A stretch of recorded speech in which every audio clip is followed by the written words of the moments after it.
Hi, it's Penny here. Welcome to another reading vlog, except this vlog is actually probably going to be more of a moving vlog than a reading vlog. I do have some books I want to read. In fact, books I kind of need to read because they are books from the library in the current town we live in. I'm going to take them with me when we move because we're still going to come back and get more furniture. We're probably going to do a few trips, even though it's a 6-hour drive. So is that crazy? Probably. That's what we're going to do though. So one of the times when we come back, I will bring these books back to return to the library, but that means I do need to read them before we come back. So I do have books that I'm going to prioritize reading and also books that I'm already in progress with, but mostly we're going to be moving, and moving takes priority over reading because it's happening finally, actually, because it feels like so long ago, actually like years ago when we decided we were going to move, and then the process has been long. But we are finally here to the moving stage, which is so exciting. And it does mean, so tomorrow is our last day in this house. Then the next day we'll be pretty much driving all day. Then the next day we are staying in a motel while we sort out money and inspections and all that nonsense. And then the next day we're probably going to be waiting all day for us to be told we're allowed the keys because we have to wait for the transaction to go through. Anyway, very exciting times. I'm excited to show you a little bit of my new house when we finally get there. But I am also going to be reading some things. So let me tell you what things I'm reading. Hopefully reading. Firstly, Someone You Can Build a Nest In. This is one I have from the library. I'm kind of confused about this book because when I was first interested in it, it was because of the cover, but not this cover. There is another cover, which I will put here, and it looked like kind of a weird, creepy horror book. But this book looks more like a classical fantasy book. Which is very different. So this is the UK cover, the other one's the US cover. And if I had seen this, I wouldn't have been as interested in it, even though it is a very intriguing title. So it's something about this woman who is a shapeshifter, and this monster hunter is trying to track her down, and she ends up falling in love with her. And also the monster hunter thinks that she is killing people, but actually it's someone else. So this shapeshifter is trying to find out who it is so that they can clear their name. Something like that. Anyway, I am a little bit concerned about whether this will be for me or not, because it does sound like it has that romantic element, which will be fine as long as it doesn't focus on it too much. But I guess I will try this. If it looks like I'm not going to like it, we're going to DNF it real quick because we probably don't have time. Because I also have The Last Murder at the End of the World by Stuart Turton. So this one is about like a post-apocalyptic world. The only people that are left are on this island, and the rest of the world is covered in this fog that I think kills people. You know, I'm a little bit loosey-goosey on the facts, but for some reason we end up with one of the scientists on this island having been killed, and everybody else has lost their memories. And there's now also a countdown within which they need to discover who killed the scientist, and it's probably one of the people who's trying to figure it out, one of the people who's lost their memory, and they don't even know that they're the murderer.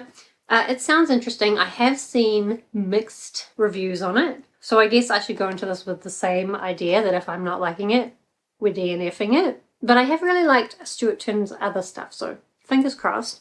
As well, I have some ebooks. So lately I've been reading ebooks at nighttime and physical books during the day. It's all very confusing.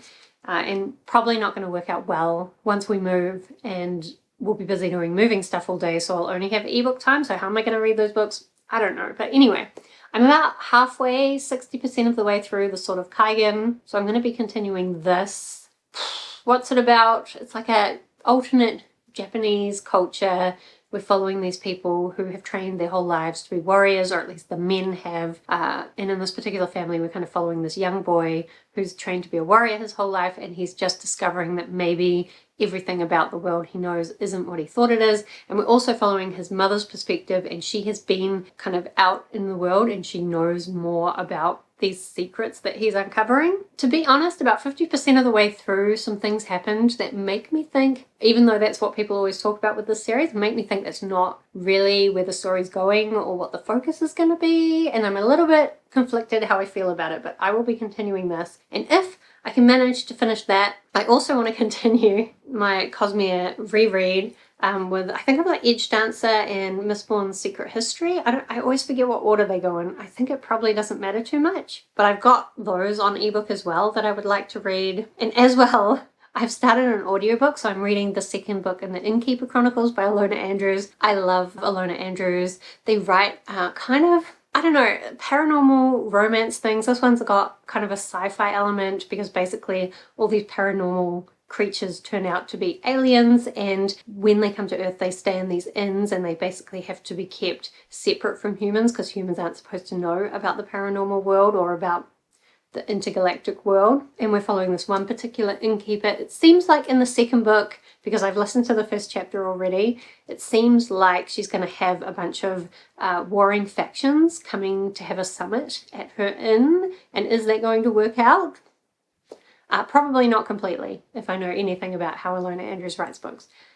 Which I've read a lot of them, so I should do by now. Anyway, to be honest, I don't know how much audiobook reading time I'll have since I normally do that when I'm out on my runs, but I'm kind of not going to be running a little bit while we get settled in the new house. I was thinking, since it's a 6-hour drive down there, that I could listen to the audiobook in the car, but I kind of just like to engage in conversation and watch the scenery and listen to music, so whether that will actually happen, I don't know. Basically, there's a lot of books that I want to read, but also a lot of other things that probably take priority. So we'll just have to see what happens. But come along with me as we travel to my new house.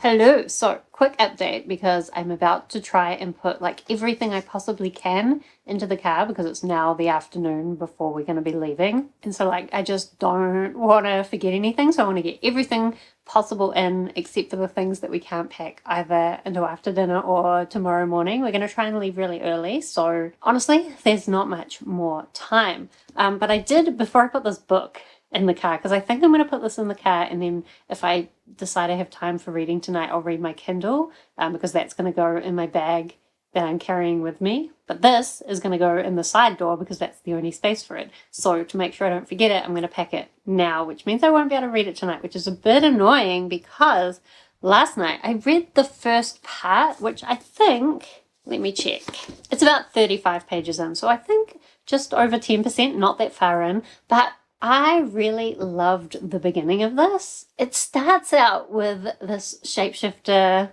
explaining, like, talking about her childhood and being raised in this nest of body parts, and it's quite graphic and gruesome in the way that it talks about the body parts, but at the same time, it's written in this really nostalgic and warm way that is just such a weird contrast that I love it. And then this main character is a shapeshifter. She doesn't really have any body parts. She's just like a liquid mush type thing. Who really knows? And she uses like other objects or body parts that she's consumed to give herself shape. And then she has encountered these monster hunters, and because of that ended up having to go into the town where she's trying to pretend to be human and honestly doing a really terrible job of it. And I just love that really non-human perspective of things. And it's just such an interesting creature. It does remind me actually a lot of the Kandra in the Cosmere. So I was hesitant about this, and I will say it's a bit slow to get into the plot, so I guess we'll see how it goes, but there are some amazing lines, and just the vibes of the beginning of it, I really loved it. So I'll be excited to be able to read some more of this, maybe in the motel, but I've been writing lists of everything we need to do while we're down there, and there is actually a lot, so who knows, maybe we won't be reading this until we're in the new house. We'll just have to see.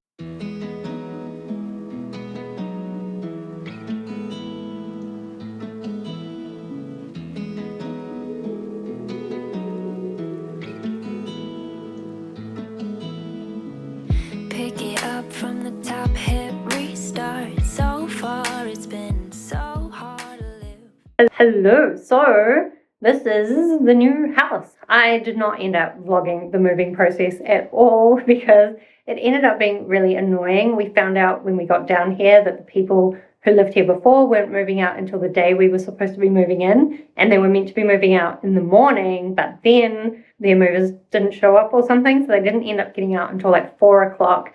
And it's winter here at the moment, so the sun goes down at 5 o'clock and it started raining, so we ended up having to move all our stuff in the rain. Although when I say all our stuff, we've really only moved one carload here, and we really focused on just like necessities and things we really wanted to move, and then like whatever else we could fit. So it's kind of like a weird setup at the moment. I do have my ring light. I will also say this is a really old house, like 1940s. And I don't know, maybe in other older countries than New Zealand, that's not that old, but it's quite old. And there is in fact no ceiling lights in the bedrooms or the lounge. So I've actually been using my ring light as a lamp because the lights that are in here are not very good. We have long-term plans to fix some of this stuff, but for now, it's fine. I mean, I don't have hardly anything in this room. It's gonna be my library. I'm gonna put bookshelves there. I do have a few books here on a box, and I'm going to put my desk here by the window, which has a beautiful view, but you can't see because it's far too bright at the moment. I should get lots of really lovely sun in there though. And then we have also just had the idea that this wardrobe, I was going to maybe use it as a wardrobe, but maybe we could turn it into a bookshelf as well, so then I'll have lots of bookshelves. Anyway, that is this room, but I guess I'll just give you a little tour of the rest of the house.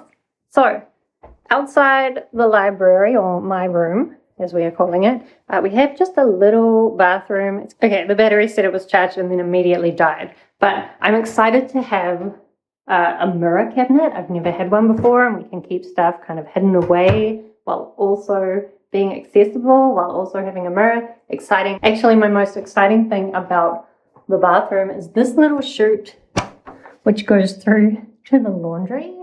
We don't have much in the laundry yet, but that will be really useful.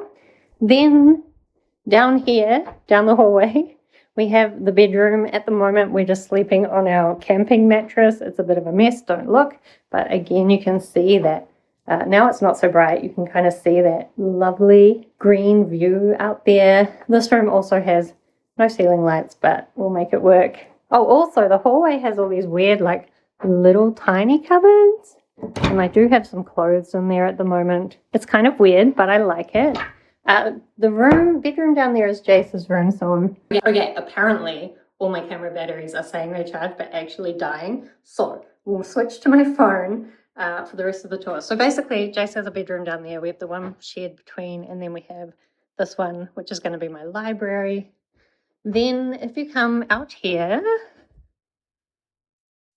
there's a front door. This room is really massive. Ignore our mess. Just because the ceilings also in this house are super high. What I love probably most about this house, we've got a nice porch out the front, but the view, because we're kind of on the side of a hill, is really lovely. And if you look carefully, you can see on the horizon the ocean, which I absolutely love. I think it looks slightly better in real life, but there's just like quite a lot of it along the horizon, and it's all green and beautiful. We do also have a fireplace, which we have no idea how to use because we've never had a fireplace before. And then there is, maybe I should zoom out, a separate dining room at the moment. This box is our amazing dining table, but the dining room also has, those stunning views. And then through here is the kitchen. Again, not necessarily a super flash kitchen, but we did manage to get a fridge. But again, it has lovely views, and it's everything we need because we don't really cook that much, so we don't need a fancy kitchen. We just want nice views. And then there is a laundry in here, which has that chute that I was talking about. We've kind of just got rubbish in here at the moment. We still don't have a washing machine, which is why our washing is all on the ground in the lounge. And then there is a sleep out room out there, which at some point maybe I would expand into with my library, or like there's heaps of room if I ever decided I need more room. Just, this is so much room for us really. But the thing is that when we looked at other houses, they were costing us so much more for so much less. So we decided, okay, we'll just have all the space. So that is a really quick little house tour. Very annoying that my camera batteries all seem all seem to be dying. I think after a trip, they just need like extra charging or something to be reliable. I don't know. It's very annoying. And I'm not good at vlogging on my phone and looking at the camera instead of looking at myself. Anyway, also, excuse my disaster here. We're in moving mode where we don't really care about anything. So there is also lots of outside space in this house as well, which I guess as it gets more into summer, we'll explore and use more. We've been using it a little bit. It's really nice and private in this house. And the last day, like it rained when we moved in, but today it's been really sunny and bright and it is really warm in the sun. But at night it is so cold because we've moved south during the winter in the southern hemisphere. It's just so cold. It's a bit of an adjustment, but I'm sure we will get used to it and be fine. It'll be much better when we've moved all our stuff here and we have like a proper bed and an electric blanket and like actual furniture in the room so that when you're trying to heat it, it's not heating such a big empty space. So probably in like another week or two, we will go back up to Auckland and get the rest of our furniture and a bunch more stuff, but I don't know, but I did want to tell you about what I've been reading. So the main thing I've been reading bits and pieces of is Someone You Can Build a Nest In. I'm about probably a third of the way through. I haven't been reading much, of course. This though, in some ways, it's quite slow, but also that might just be because I've been reading it slow because I haven't been picking it up much. But there are some just delicious lines in this. It's kind of like a cozy fantasy, except that you've got this shapeshifter who has like a completely different perception of human bodies and has no problem with like eating people and like making their body parts their own and reforming themselves to be whatever shape they want to be. And then they've met this woman that they feel romantically towards, and it's really not going to work out well. And I'm really loving it, and I wish I had more time to be reading it, to be honest, but you know, we have kind of done a lot of what we're doing now, so we might have a bit more relaxation time, but we'll see. You never know. There's kind of like there's so many things we actually need to do. It's just about deciding when we want to do them. Do I have anything else that I'm reading here? No. I think I have also been reading at nights a little bit of The Sword of Kaigen. I have to be honest though, I'm not really liking the direction it went in from about halfway through or 60% of the way through. And I feel like in the beginning there was a lot of character development and setup, and I liked that setup. But then after this, some quite traumatic things happen to the characters, and I don't feel like the way it's describing the grief or the events that are happening, kind of dealing with everything that's happened, are taking me along on the emotional journey. It's much more like expository, just explaining things, and there's been some quite big info dumps about the world which don't necessarily seem relevant or even realistic to be part of what these characters would be thinking or talking about. And it's just, I don't know, I really was interested in what we were learning about in the first half of the book, and then the second half has really lost my attention. And like based on the first half, I could see the hype, but the second half, I'm now wondering, is something amazing going to happen in the last 20%, or is it just that this book isn't for me? I don't know. Although I did like the first half regardless. The other thing I have been doing is I listened to a tiny bit while I did some hand washing this morning because we have no washing machine. I listened to a tiny bit of, what is it called? Some kind of pun to do with sweeping. The second book in the Innkeeper Chronicles. I've been listening to that. It's just a lot of fun. Again, I feel like it's probably not going to have much depth to it. It's mostly Dina, this innkeeper, trying to keep the peace and like deal with having a bunch of warring vampires and other creatures come to stay at her inn, and just trying to like stop everything from exploding and do her job as well as she can. So it's a lot of fun, but maybe that's what I needed at the moment, just something fun. Anyway, that is my reading. Honestly, I'll probably be terrible at vlogging while we continue to set up the house, but I will try. I think we're getting back into it a little bit for now, until we go back to get our furniture, and then it's probably all going to be crazy again. Hello, so I thought I would do this update in the sleep out since I didn't get to show you it last time, even though it's not really that exciting. It's kind of just a big empty room that at the moment we're kind of using for tool storage while we sort out the garage. There is quite a big garage, which is good in this house too. The sleep out, maybe. We don't really know what we're going to use it for. I think maybe a band room, maybe just a room to hang out in the summer, maybe if my library gets too big, it could expand out here. Lots of options. There is also a bathroom at the back, so if we ever get around to buying enough furniture, we're still furnitureless, so we're far from that, but if we ever got around to buying enough furniture, we could have people stay here. We're not really people, so we're probably not that into guests, but you never know. But I think the main thing I like about this room is just that it gets a lot of sun. It's late afternoon now, so it's kind of losing it a bit, but in the morning and around midday, this is really nice and warm, which we need at the moment with it being so wintry. Anyway, I did want to update you on my reading because I have actually read a lot, even though I think it's only been like a day, maybe two. So firstly, I did finally get my infusion. I didn't film anything because I was too stressed about going to a new place for the first time, but it is actually a really lovely green walk to get there, and it was freezing, but also really sunny and nice. At the moment it's sunny, which is making it colder, and it's not my favorite. But anyway, the point of all of that is that I did manage to finish off my audiobook. So I finished Sweep and Peace. I managed to connect in my head what's happening in the story to the title, so now I can remember the title. So Sweep and Peace, the second book in the Innkeeper Chronicles. In this one, Dina's Inn is basically hosting these vampires and these other vampire-like people and these merchants who are all at war on this other planet, and they're trying to have a peace summit, and really she's just dealing with a lot of different dramas around that. What I think Ilona Andrews does really well is it's always kind of moving forward. There's a lot of momentum. They manage to include like quite a lot of different plot threads that come together very satisfyingly in the end, and like in ways that you don't necessarily see coming. And I keep kind of wanting to write this book off as just like a lot of fun, and it is a lot of fun. And I guess it doesn't really get into any like massively deep themes or anything. And I really think the appeal of it is that it's a lot of fun, but it is also really smart. So I don't know. Anyway, I had a lot of fun with that. I would definitely be continuing that series.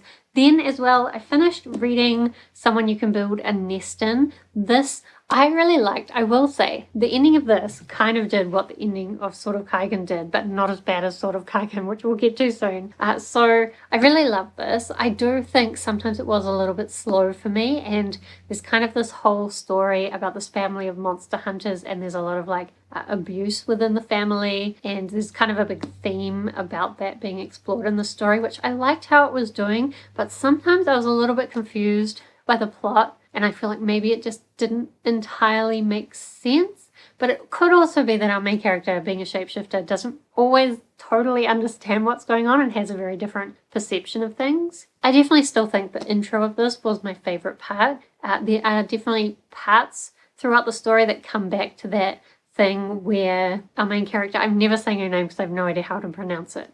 Shishishin, don't know.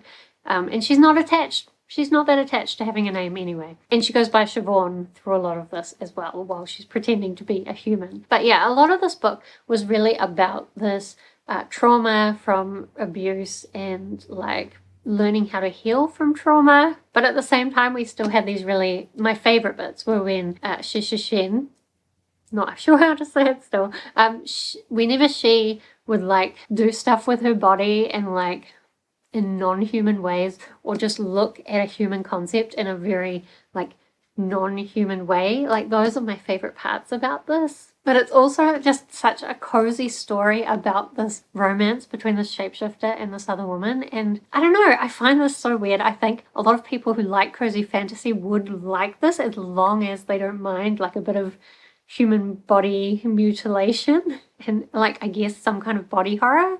I don't know. I enjoyed this a lot, even though cozy fantasy isn't normally my vibe. I think people who do like this would like that, but maybe that's wrong because I'm not that person. I don't know. I don't feel like I'm being very coherent today, but I really like this. I think more people should pick this up. I think this cover is wrong, and the other US cover also doesn't properly depict what's in this book, which is probably because it's such a strange book. I think though, like this is the kind of the vibe that this cover should be, but it should be more focused in on these characters, because if you look really closely, you can see one of the characters doesn't really have proper legs. They're like more like tentacle type things. And I think if this book really focused in on them and that was made more apparent on this cover, and maybe as well, like they totally missed the opportunity to have a giant blue bear on this cover. I don't know why they'd missed that. But I think this cover could have been done in a way that would have sold this more to the right audience. And because I haven't seen a lot of people raving about this, I feel like people are missing out on this. But maybe not people who have similar taste to me, or maybe. Anyway, because this is a library book, it's good that I finished it because it's, you know, my old library's library book. So I'm going to return this. We've actually decided this weekend we're going to go back up to Auckland and get some furniture. We're going to hire a big truck from here, drive all the way up there, pack up the truck, drive all the way back. It's going to be awful, but I should be able to give this to my sister to return. And what I would really like to be able to do is also finish this other library book that I have before I go back as well, so that I could return this.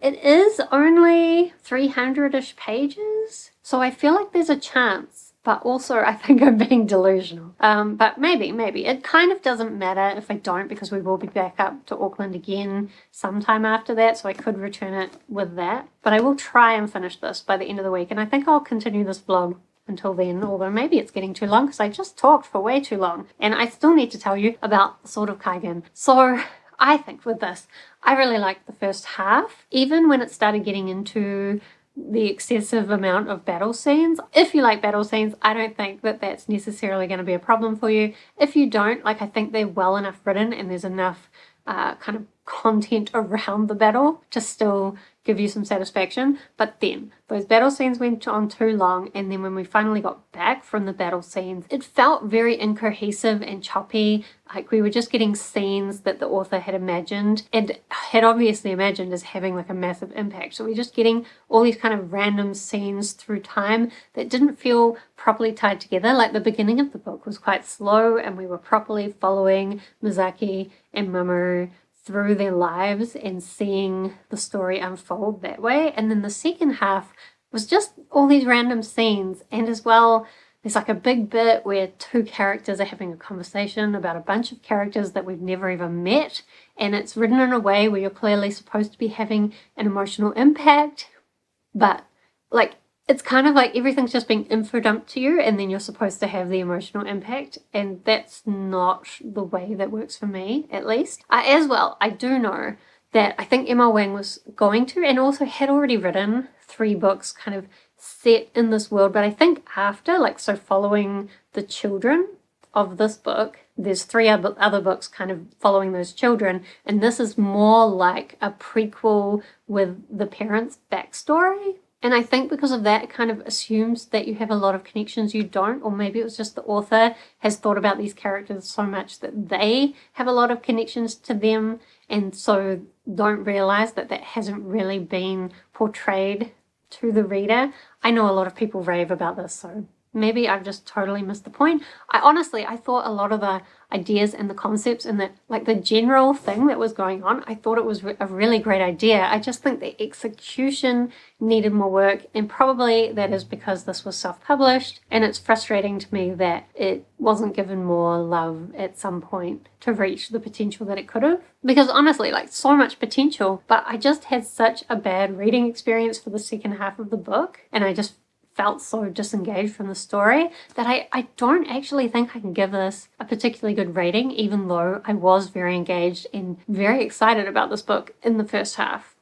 So that's kind of a shame, but never mind. I do though have this on ebook from my library as well, so I'll be reading the ebook at nights and this during the day, which is, I guess, a point towards maybe being able to finish it before we leave on Saturday, but also there's lots of other things I want to do before Saturday, so I'm not sure. Oh, also, there is one other plan that I have. So usually around this time every year there is a big book sale or a big book fair near where I used to live, and then this year, unfortunately, it's happening just after we've moved, so we're missing it.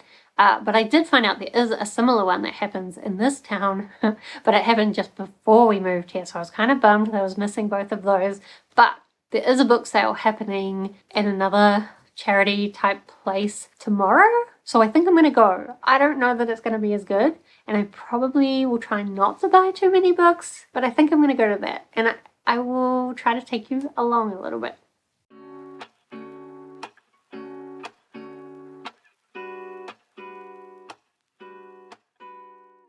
Hello, so here I am in front of my beautiful bookshelves.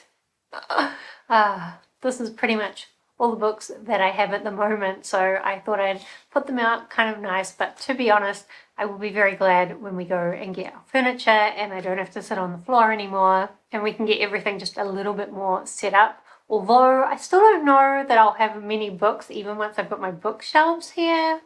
I guess we'll see. But I did really want to update you about The Last Murder at the End of the World because I'm loving it. To be honest, the Goodreads average rating is only 3.7, which is not that great, especially since Stuart Turton tends to be a fairly popular author. And I have seen people saying that they found this boring, so I was a little bit worried, but also still hopeful. And to be honest, I had nothing to be afraid of. I am loving this so far. Even though in a lot of ways it is very different from what I was expecting. I am now a third of the way through and the murder has only just happened. So there's a lot of kind of building to it. And it's like, so we're following these 122 people who live on this island, as well as the 3 scientists. The 3 scientists are like people from before the apocalypse and they are like 100 and something years old. And then the rest of the people on the island only live till like 60. Precisely 60, actually. And there's a lot of, like, in a lot of ways, this island seems really idyllic and, like, peaceful. There's still definitely struggles, but very peaceful, and everybody kind of has a way of serving the village. But at the same time, there's some weird things going on, and it's the weird things that are just intriguing me so much. So for starters, the security system on this island is like this AI security system that can read everybody's thoughts or like is in everybody's thoughts, so they will talk to people in their heads and they know everything that everyone on this island is thinking. And the story is actually told from the perspective of that artificial intelligence. But also kind of like each chapter is kind of told from a different person's head, or like the thoughts that they're hearing from a different person. And there's just certain moments where this artificial intelligence will comment on someone's thoughts or on something that's happening in a way that is just very suspicious. And the whole third was kind of building up to some strange things going on, like building up to these murders. And it seems like there's some references to this being like a closed system, so that AI is in a lot of ways able to forecast people's behaviors because they know all their thoughts, and they have a prediction of what's going to happen. But also this one scientist is doing an experiment that the AI keeps saying is going to result in people being dead. And actually right from the beginning of the book, you get these little introductions that are like 107 hours until humanity's extinction. And a third of the way through the book, I think we're up to like 50 hours left. So on the back it says the murder has to be solved in 107 hours, but when the murder happens, we've only got 50 hours left. And so it does also say on the back that the AI has wiped everyone's memories of the murder and the situation around it. But also what really happens is every night these villages, there's a curfew and they go to sleep at a certain time regardless of what they're doing. So like it's in your best interest to be in bed at that time, or otherwise you'll just fall asleep wherever you are. But often when people are waking up, they're waking up with like injuries or like dirt or mud traipsed around. So like something is going on in the nights that they don't know about. And there's so many like things mentioned that don't make any sense. And I'm really hoping that by the end of it, it's all going to come together in a way that makes sense. If it does it, if it pulls it off, I'm going to be amazed. It is really giving me at the moment, because it's on this island and there's all this mysterious stuff going on, including like weird science stuff. It is giving me Lost vibes. It's also in some ways kind of reminding me of From, which is made by the creators of Lost, I think, and is also very similar. I would love to see this adapted into a TV show. I think it could be really cool. But I guess I'm only a third of the way in, but the fact is that so far I'm loving it, and I really didn't want to put it down last night to go to sleep, even though I was really tired. And I'm really excited to try and read some more tonight.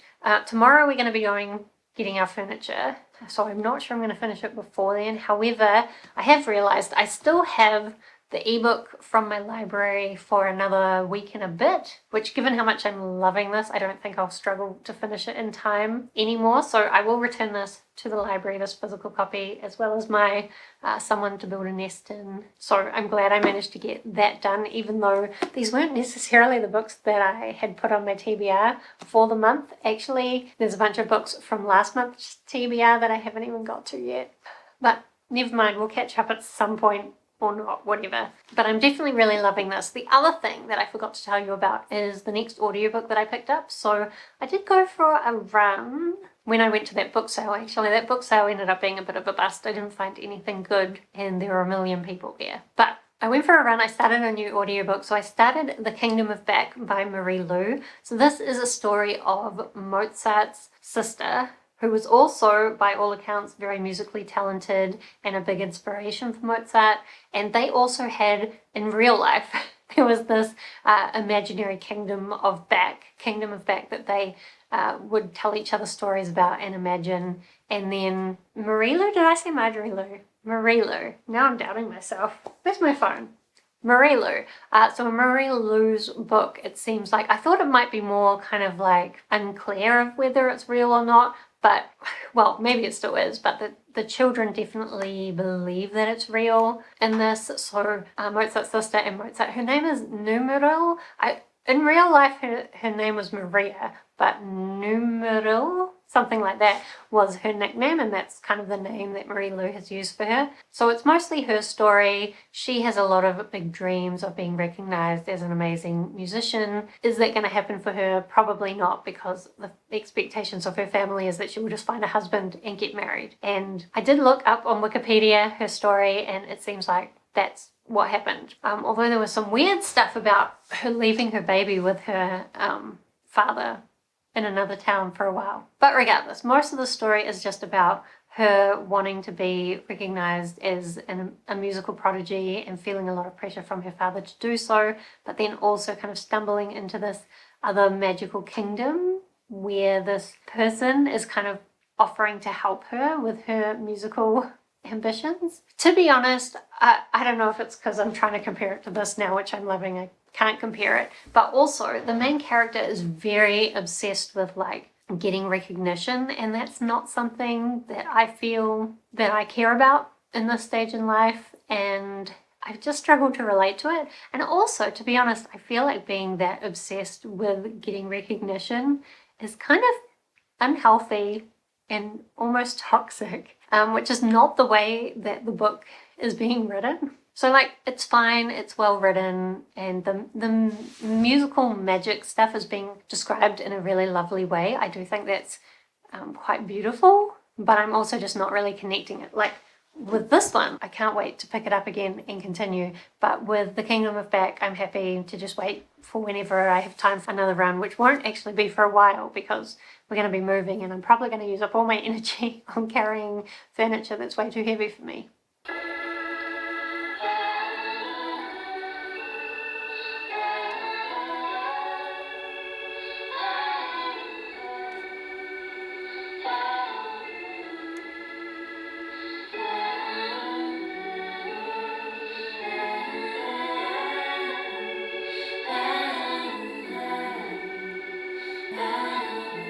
Baby, I know what you're going through. I'll be waiting up for you all night. Don't think it's too much to ask for. I'm always gonna make sure you're alright. Ta-da! So now I have my actual bookshelves full of books, and I also have my desk, and we have a real bed and a sofa. We still don't have a dining table because we haven't found one we liked, but like starting to feel like a proper house now. It was definitely a lot of work moving everything, but I think I'm still glad that we moved it all ourselves. And even though it was hard, it kind of made me feel like really strong. So it's something. I am going to do a separate video, I think, about sorting out all these shelves. Basically, all I've done so far is put the books on there and then become very overwhelmed. But I am going to be tidying it up over time, I guess.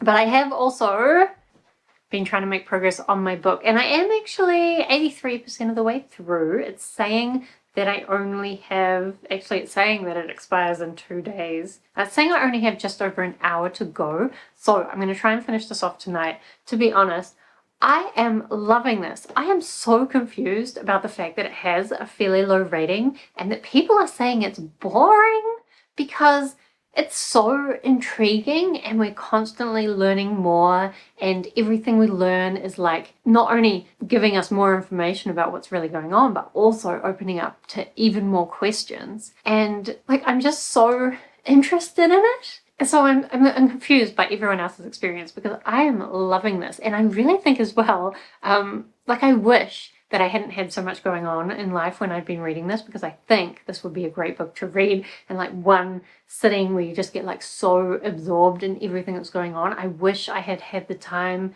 to like be that absorbed and just like fly through it, but also to like take notes and pick out on everything that's going on. And I definitely think at some point I will reread this and do exactly that. I'm just really hoping the ending comes together, but so far the way that the clues have been turning out to like mean different things, I can't see how the ending couldn't be amazing. I'm just remembering Stuart Turton's other book, The 7.5, or The 7 Deaths of Evelyn Hardcastle, depending on what version you got.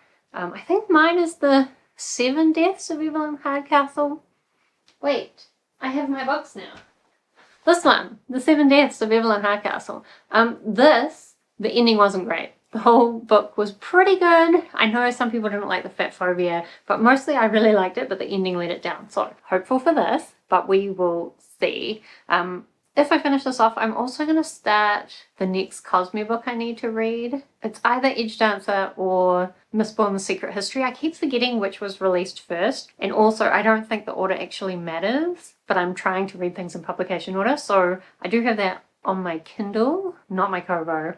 That's annoying. But anyway, I'm getting ahead of myself. I have to finish this first, which I'm excited to do. And then as well, I think maybe since I last talked to you, I have listened to a little bit of The Kingdom of Back by Marie Lu.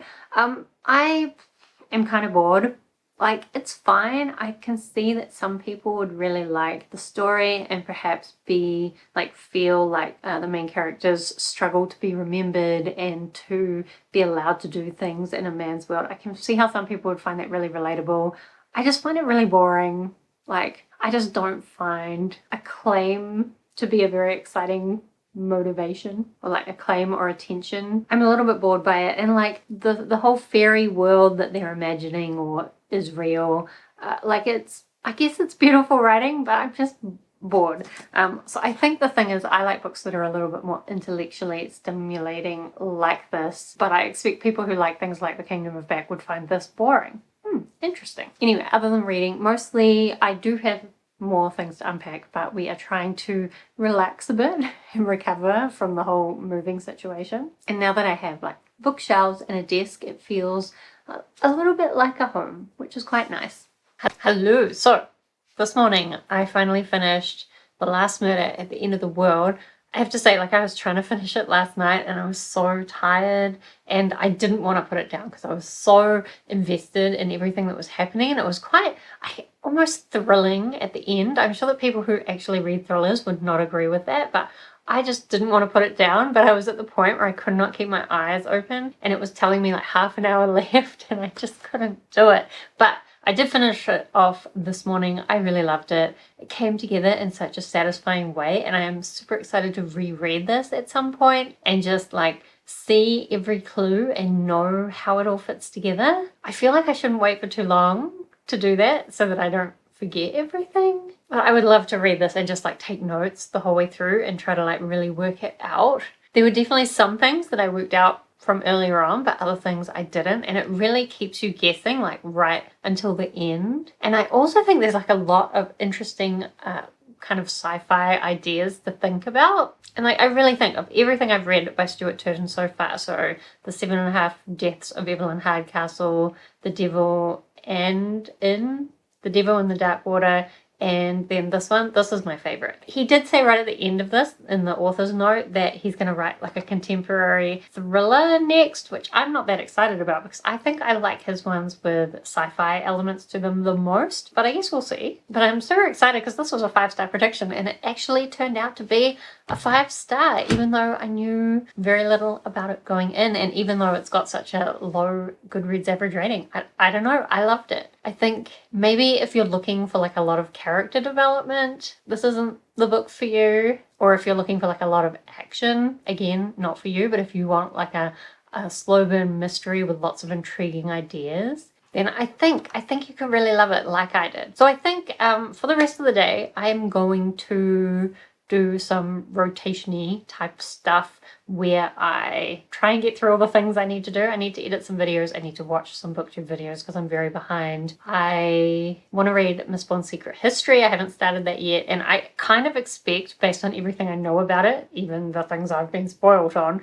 I think I won't be able to tell you anything about it anyway, other than whether I like it or not. But I'm going to start that. I do want to make some progress on sorting out my bookshelves, but probably only a little bit. And maybe in there I'll also try to fit in listening to some of The Kingdom of Back, because I do need to finish that off, even though I'm kind of bored by it. But it is nice to just be able to spend a rainy afternoon pottering around doing bookish and organisy type things. Hello, so I think this is going to be the end of the vlog because I have now finished Mistborn Secret History and also The Kingdom of Back. And also I feel like I read a lot of things in this vlog, and just in general this went on much longer than I was planning because I had too many things to read but also too many moving things to do. But at least now we are moved in, we're getting set up. There's still a lot of things that we'll want to do long term and still a lot of boxes to unpack and even things that we still have to move here, but we're generally moved in and generally pretty happy. So we'll count this as the end of moving, and from now on we're just tidying shit up. Probably for a long time. Anyway, let me tell you about the book. So Mistborn Secret History, as I expected, I can't really tell you much about it. I think most people say too much, which is how I ended up getting spoiled. I would probably say that the events in the Secret History do align with the events of the main Mistborn books, and I think if I ever did another Cosmere reread, which I expect I will, because once we get to some kind of next revelation, I'll probably want to go back and see how all of that fed into the bigger world stuff. So Mistborn Secret History is really all about that bigger world stuff, and I think it would be nice to read it on a reread only. Like, generally you should read it after you've read Mistborn Era 2, I would say, or at least the Bands of Mourning. But if I read it again, I would read it alongside the Mistborn books and try and like align events. I think it would make a lot more sense on a reread only, otherwise you'll spoil yourself. So it's a little bit weird. Brandon Sanderson did say in the author notes that basically, what is happening with my eye? Tiredness. Basically, he had always had in his head the fact that these things were happening while the main story was going. Like, he always knew that was happening, but didn't really ever think that it would be a very good story. And it, to be honest, not really a very good story. It is very jumpy and it's not kind of really like a nice character arc or even like a nice plot. It's just like stuff happening, and from like a world perspective and like really understanding the magic. Like, if you're really into the Cosmere, you do not want to miss Mistborn Secret History, but like from a story perspective, not really.